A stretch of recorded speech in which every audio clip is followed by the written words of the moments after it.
Olá, tudo bom? Hoje a nossa aula de história é da página 278. Então, nós vamos ler aqui sobre a pecuária. Vamos lá. Os pesquisadores acreditam que os seres humanos tenham iniciado a pecuária num período posterior ao domínio da agricultura.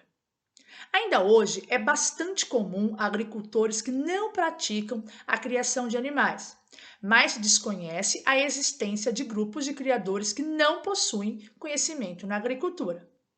Os estudos indicam ainda que provavelmente tenham sido os animais que se aproximaram dos seres humanos. De acordo com essa teoria, esse tipo de criação ocorreu inicialmente no Oriente Médio, em consequência de longos períodos de estiagem, quando os animais foram forçados a se aproximar de seus predadores, os seres humanos, em busca de água doce. Então, eles acreditam que os animais se aproximaram, né, das pessoas porque eles perceberam que os seus predadores, né, os humanos, tinham água doce e que eles precisavam para sobreviver. Acredita-se ainda que tenha sido os seres humanos a permitirem que os animais pastassem nos campos, já colhidos, utilizando os próprios animais na limpeza dos terrenos a serem preparados para o plantio. Então, aí, com essa aproximação, os seres humanos começou a entender que os animais também podiam ser úteis para eles, né, na agricultura, e começou a deixar os animais pastar no campo. Então, eles viram que eles conseguiam tirar bastante proveito também dos animais nesse sentido na hora da agricultura. Bom, na página 279, nós temos aí a invenção da escrita. Vamos à leitura. Com o aumento contínuo da população urbana, algumas atividades, como a cobrança de impostos e a contagem de mercadorias, precisavam de um controle maior. Para isso, começou a se usar um sistema de registro gráfico, inicialmente baseado em desenhos, a que chamamos de sistema pictográfico ou hieroglifos. Nesses sistemas, desenhava-se, por exemplo, uma cabeça de boi para registrar um animal, ou um ramo de trigo para representar um cereal. Então, como eles ainda naquela época não tinham a escrita que nós temos hoje, então eles utilizavam-se de símbolos, né, para representar alguma coisa. Então, foi a maneira que, primeiramente, eles encontraram para se comunicar antes da escrita. Mas, aos poucos, esse sistema foi tornando ineficiente, pois dificultava a expressão da quantidade ou de ideias. Os comerciantes desesperaram com o problema para especificar as mercadorias vendidas. Por exemplo, quantos bois foram comercializados? O líquido vendido era óleo ou mingau?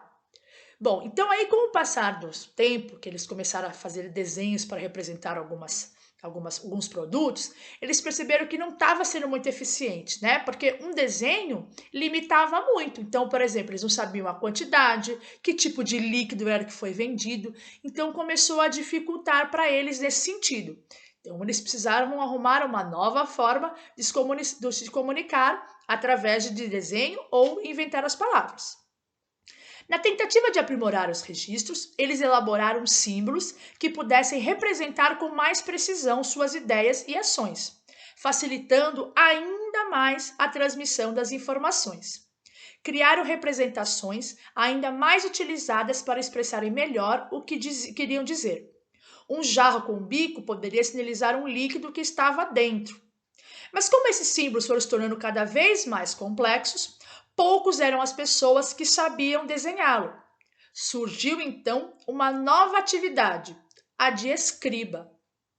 O escriba era uma pessoa que conhecia todos os símbolos de um seu povo, dominava tanto a técnica. Ui, pessoal, peraí, me perdi aqui. Da leitura, desculpa, como da escrita. Logo, os escribas se tornaram pessoas muito influentes em suas comunidades. Funcionários públicos, os escribas recebiam muitas recompensas para o trabalho que prestavam, página de trás, ao governo. Viviam em grandes e luxuosas nos melhores bairros, alimentavam-se bem e podiam até possuir escravos. Então, olha que engraçado, né? Então, de uma necessidade, de uma escrita, de uma comunicação, surgiu uma profissão, a de escriba, né? Que era a pessoa que entendia todos os símbolos do seu povoado, e aí se tornou uma das profissões mais importantes, porque é ele que fazia a comunicação entre as pessoas, porque ele decifrava os desenhos, ele conseguia desenhar, e assim ele podia explicar para as pessoas. Então, naquela época, era uma das profissões mais valorizadas. Então, eles viviam em casas luxuosas, comiam coisas boas e podiam até ser escravos, ter escravos, então, que naquela época era para poucos. Bom, o desenvolvimento do sistema de escrita ocorreu há cerca de 4.000 anos. Diferentes povos do mundo elaboraram sistemas próprios para registrar acontecimentos e compilar dados. Podemos citar os mesopotâmios, que ficavam no Oriente Médio, os egípcios, no norte da África, e os maias, na América do Norte. Então, naquela época, pessoal, cada povo encontrava a maneira melhor de se comunicar. Então, cada povo tinha sua escrita, né, entre aspas. Então, cada um achava a maneira melhor de se comunicar através da escrita. Então, aí cada povo desenvolveu a sua maneira. E por isso que os escribas eram tão importantes, porque só o escriba conhecia praticamente todos os desenhos e todos os símbolos do seu povo. Certo? Agora vocês podem fazer as atividades da página 280. Um beijo e até!